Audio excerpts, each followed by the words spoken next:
Disney, the owner of ABC News and daytime talk show The View, is now the subject of a new report claiming CEO Bob Iger is urging the show's hosts to tone down their criticism of President Donald Trump. The sources cited by the Daily Beast, both Disney's CEO and ABC News' president have had conversations with show hosts, which indicated the higher-ups wanted the panel to tone down their political rhetoric. The drama on The View has hit a boiling point, and Disney's CEO is reportedly considering drastic action. After too many political tirades, the show might finally be on the chopping block. Did Whoopi accuse Mickey Mouse of being authoritarian? Did Joy demand wage equality for dwarfs? No one is safe when Disney's top exec decides to intervene. This isn't a fairy tale. It's corporate reality, and it's messier than any storyline in Fantasyland. Now let's move on to the reports that the Disney CEO and as well as the ABC News boss have told the hosts of The View to dial down the anti-Trump commentary on their program. Kinsey, calling it anti-Trump commentary barely covers it. It's unhinged hate and hyperbole day in and day out. And I'm sure it won't surprise you to know that there has been some pushback from the host. Now, Trump, continuing his battle with the media, is in mediation right now with Paramount Global over a $20 billion lawsuit regarding CBS News' 60 Minutes interview with Kamala. After a heated exchange with Vice President Kamala Harris, whispers are growing that Disney's CEO is ready to pull the plug on The View. Yes, the same show known more for noisy debates than meaningful dialogue. Imagine Disney executives in their boardroom, visibly irritated as every off-the-rails segment chips away at the ad revenue they rely on. Ladies of The View got really bad news. Apparently the head of Disney, the CEO of Disney, the man or the company who actually owns ABC, it's the parent company of ABC where The View is hosted, he's tired of the anti-Trump stuff. You know, it seems to me that their show basically is just focused on non-stop attacks on Trump. And if you don't have Trump, what the hell are they going to do? What would that show be? Here's the paradox. Disney, the name behind beloved childhood stories, is now tasked with managing a grown-up circus. And this isn't just any chaos. The View has morphed into a daily anti-Trump rally, regardless of news context. Balanced conversations, those disappeared long ago. Instead, it's the same loud voices, the same arguments, and the same polarizing narratives, show after show. Well, Bob Iger has dropped the hammer. He said, look, no more. You got to tone it back. And apparently the hosts are fighting this.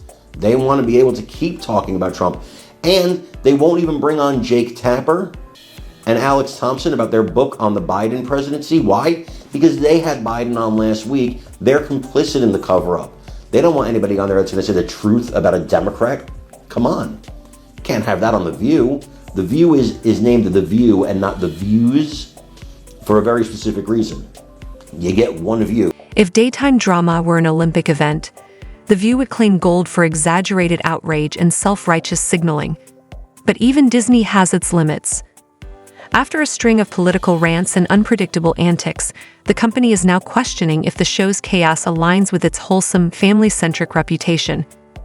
Cutting ties might just be their best move. Oh, okay, so you have to read this thing. Oh, I've got a legal note. I do have a quick legal note. You gotta milk this cow. Yes, I have a legal note. You have a legal note again. Oh, I do. Wow, another one. So what? I have two legal notes. Ginny denied any conflict of interest between her activism and her husband's work on the Supreme Court. Well, she doesn't talk to him at night. That's my legal notes. But let me say this very quickly. Ginny Thomas has denied any conflict of interest between her activism and her husband's work. You got a legal note. legal I have note. a legal note. Trump denied Esper's claims about wanting to shoot protesters. I have a legal. So how did things unravel this far?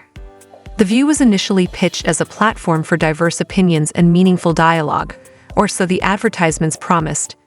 But what it's become is a never-ending battleground of partisan shouting, with as much variety as a one-note melody. Today, its identity revolves around relentless Trump bashing, so fixated you think he'd vandalized Cinderella's castle himself.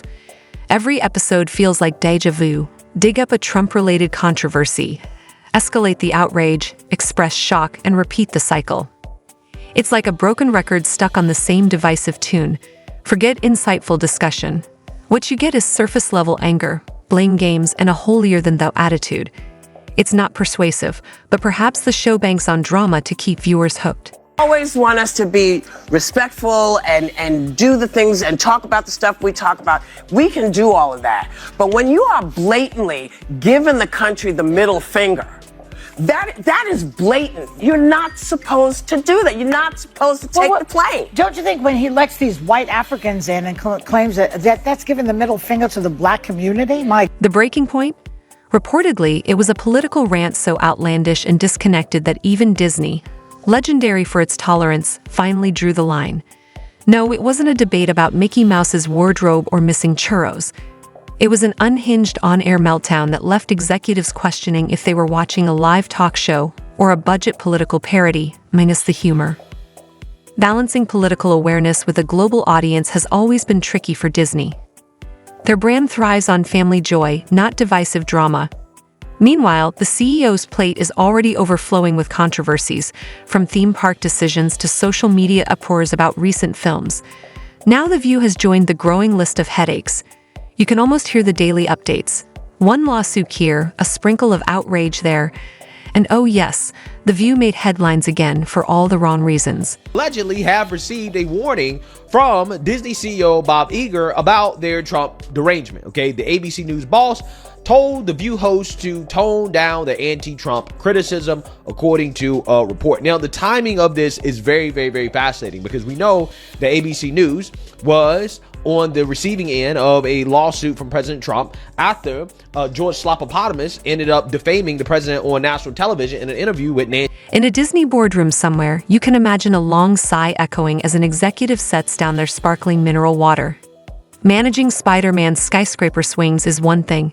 Dealing with a daytime show resembling a WWE SmackDown, minus punches, but with endless yelling, is an entirely different beast. The curious part, The View has alienated nearly everyone except a small but fiercely devoted audience who seem to revel in the chaos. Advertisers, not so much.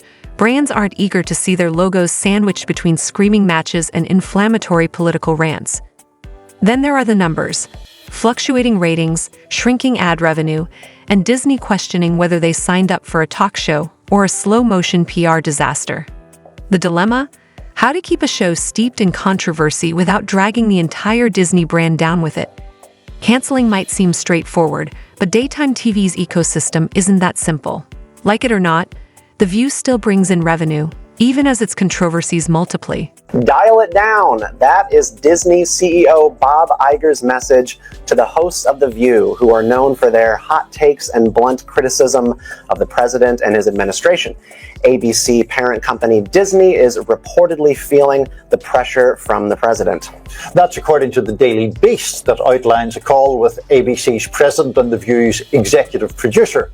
Iger told hosts Whoopi Goldberg, Joy Behar, Sonny Hostin, Anna Navarro, Sarah Haynes, and former Trump aide Alyssa Farah Griffin to cool it on the political. For now, Disney CEO seems focused on damage control, trying to keep things steady before The View spirals into its next televised blow-up.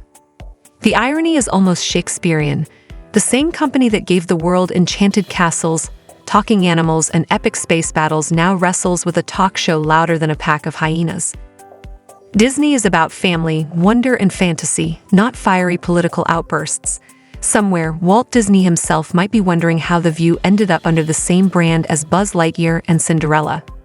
Here's the kicker. The View appears oblivious. What they call provocative political commentary has devolved into repetitive noise. Bold? Hardly. It's more like a predictable echo chamber.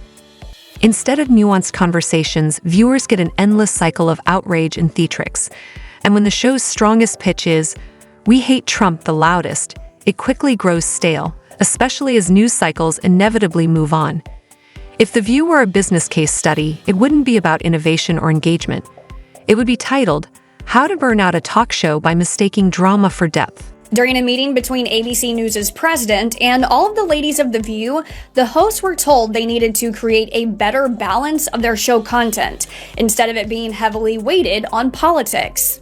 According to the report sources, the ladies were told to try and focus more on celebrity appearances and lifestyle segments, because ABC's president said those episodes performed well for the show. Instead of fostering meaningful conversations, The View traps its audience in a relentless feedback loop of anger, disguised as discussion.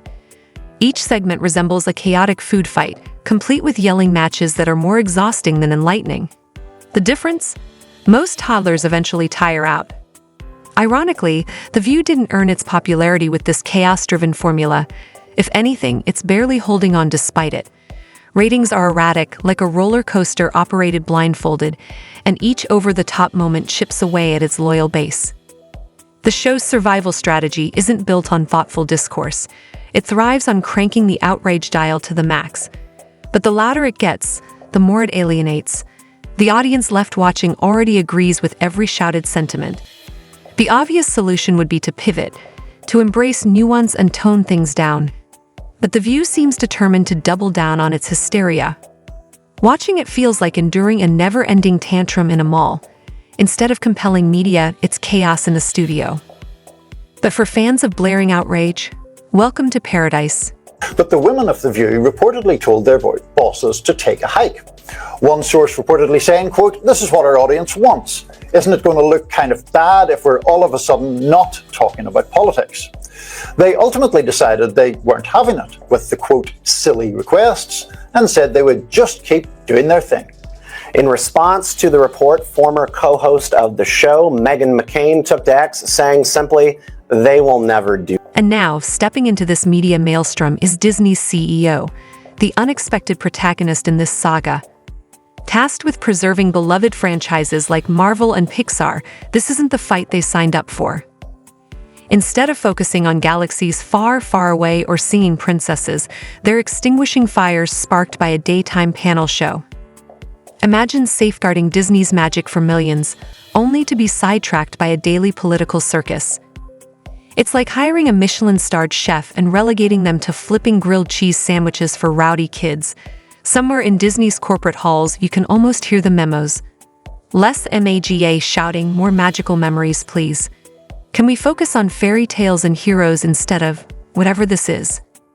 It practically writes itself, a satire begging for a Disney Plus adaptation. So what's next for The View? Will Disney quietly retire it like an outdated ride? Will they rename it something like The Screeching Hour, complete with a decibel tracking app? Or maybe they'll replace the set with a Star Wars attraction.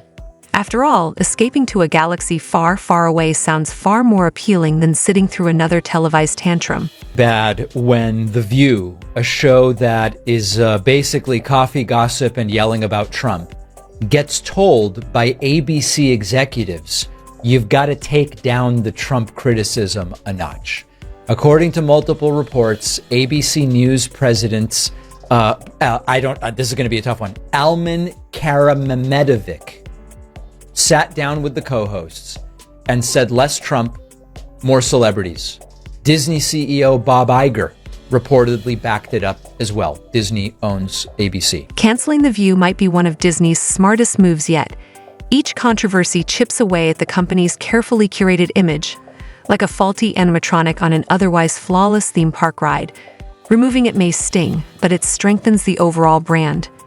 In today's competitive media landscape, even Disney has limits. Too much chaos and audiences lose trust, followed by advertisers and their dollars. Disney's legacy is built on family-friendly entertainment and uplifting stories, not polarizing drama. Yet The View has become the opposite, a magnet for controversy, often for all the wrong reasons. The CEO's suggestion of pulling the plug isn't just a show of power, it's a strategic move. When a brand synonymous with wonder and joy finds itself entangled in angry political debates, it's not just awkward, it's dangerous for the bottom line. As Disney assesses its options, the calculation is simple. Reputation and revenue go hand in hand. If The View continues its downward spiral, it won't just be another contentious show. It'll serve as a cautionary tale about trading substance for spectacle. She even had the nerve to say, "I love you too." Really? What? So what happened? 'Cause I mean, that's not a conspiracy. We just watched you. We just heard you say it. That was straight from y'all stage. And then in addition to that, Trump mentioned how he helped her with her movie free of charge. No money. No hate, no drama. Everybody's cool. So what changed? Could it be that Trump was the villain all along? Or did The View just, switch up their script real quick to sell fear and fear-mongering? What's next? Will Disney quietly retire The View or enforce rules to curb its fiery rhetoric? Perhaps they'll double down, hoping the drama still draws viewers, even as it alienates others.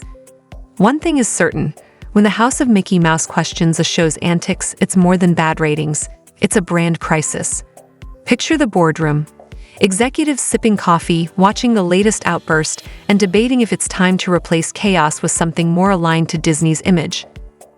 There's only so much turmoil a billion-dollar brand can handle before cracks begin to show. Meanwhile, The View barrels on, feeding comedians, sparking headlines, and redefining what daytime TV can get away with. From Disney's perspective, though, it's morphing into less of a bold show and more of the PR liability. Loud, messy, and unpredictable. This isn't just about canceling a program. It's about a global company fighting to maintain its image as The View keeps stirring the pot. In the midst of all this noise, we might be witnessing the beginning of the end for The View as we know it. When even Disney, purveyor of dreams and fairy tales, calls for calm, something's gone terribly wrong.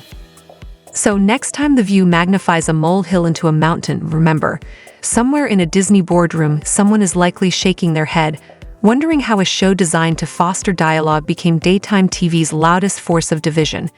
And maybe, just maybe, that's the ultimate twist.